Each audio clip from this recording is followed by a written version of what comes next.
There was a branch, quiet, bathed in the warmth of a red sunset. It was fresh, full of leaves, full of life. Birds came one by one.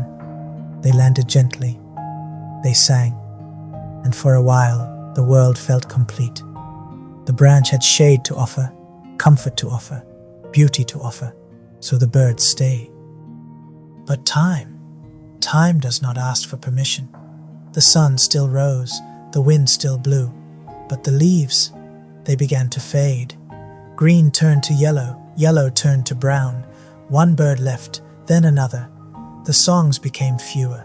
Days passed faster now, sunset after sunset. Leaves fell one by one, until the branch stood bare. No shade, no beauty, no music, just a dry twig against a red sky. Silence grew heavy. No wings, no songs, no visitors.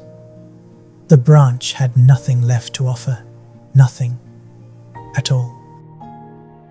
And then a single bird returned.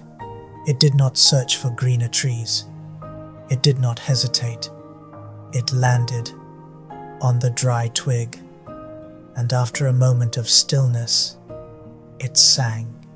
The branch had no leaves, no beauty, no gifts, yet the bird stayed.